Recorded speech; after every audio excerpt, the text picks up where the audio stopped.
सन्मान्य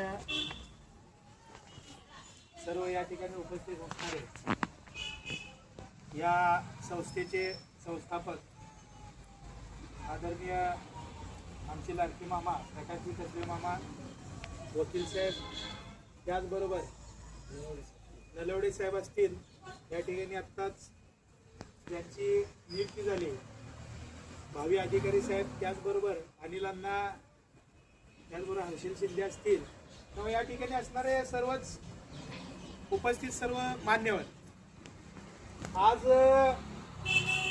महामानव विश्वरत्न विश्वभूषण ज्यांनी स्वतःच्या आयुष्यामध्ये एवढं मोठं काम केलं की ते काम जर लिहायचं असलं, त्यांचं कार्य जर लिहायचं म्हणलं तर समुद्राची शाही केली आणि या आबाळाचं जर बाबा एक कागद केला तरी देखील ती शाही कमी पडेल, एवढं मोठं काम आहे बाबासाहेबांचं. खऱ्या अर्थानं आज आपण बघतोय सत्तेसाठी किती लोक लाचार होतात, किती लोक एकमेकाचे पाय ओढतात, परंतु ओबीसीच्या हक्कासाठी, ओबीसीच्या साठी, आमच्या ओबीसी समाजासाठी परमपूज्य महामानव डॉक्टर बाबासाहेब आंबेडकरांनी स्वतःच्या कायदेमंत्रीचा मंत्रिपदाचा या ठिकाणी राजीनामा दिला.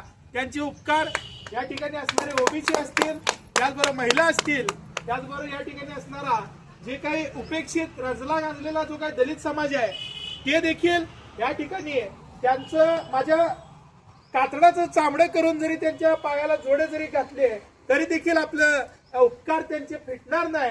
एवढा अथांग ज्ञानाचा सागर खऱ्या अर्थानं भारत देशामध्येच नाही तर जगभरातल्या शेकडो देशामध्ये या ठिकाणी महामानवाची जयंती होते.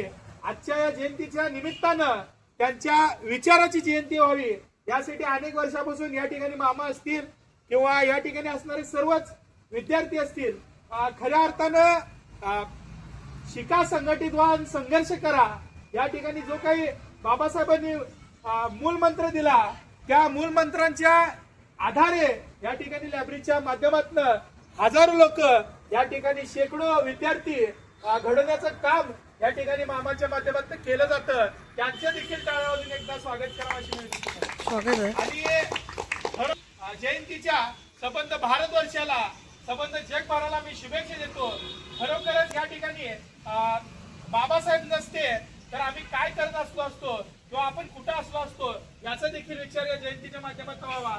बाबासाहेबांच्या या ठिकाणी आत्ताच ते डीआरच्या साहेबांनी विचार केला की गाणं म्हणलं की भीमरायासारखा पुढारी होईल का.